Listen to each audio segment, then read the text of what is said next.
చాలామంది ప్రేమ అనేటువంటి మత్తులో ప్రేమ అనుకుంటూ దేవుడు భార్యాభర్తల్ని ఐక్యపరిచినప్పుడు ఆయన అంటున్నాడు, ఎవరు మిమ్మల్ని బ్రేక్ చేయకూడదు, ఆఖరికి మీకు మీరు కూడా బ్రేకప్ చెప్పుకోకూడదు.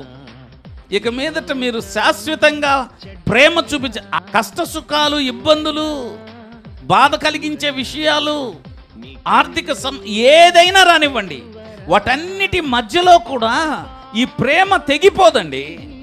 దాన్ని ప్రేమ అంటారు. కానీ ఈ రోజున యవనస్తులు ప్రేమ అని వేరొక దాన్ని అంటున్నారు. దాని పేరు ప్రేమ కాదండి, దానికి ఇంకొక పేరు ఉంది. దానికి ఆశ, శరీరాశ, లేదంటే లస్ట్ అంటారు చూడండి. ఇలాంటి పేర్లు ఉన్నాయి వాటికి. అది ఇప్పుడు జరుగుతుంది. అందుకని ఆశ తీరిపోగానే, వాంఛ తీరిపోగానే బ్రేకప్ చెప్పేసే పరిస్థితి.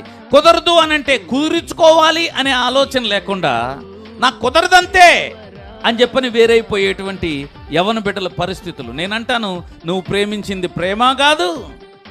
నేనేం చెప్తానంటే, నీకు ఆరోగ్యకరమైన, క్షేమకరమైన వాటిని తెలియపరిచేటువంటి దగ్గర నువ్వు నేర్చుకోకపోతే నిన్ను పాడు చేయటానికి సంబంధించిన సాతాను ఆలోచనలతో ఉండేటువంటి మనుషులు నీ జీవితాన్ని పతనం చేస్తారు. కుక్కలు చింపిన విస్తరలాగా నీ లైఫ్ అయిపోతుంది.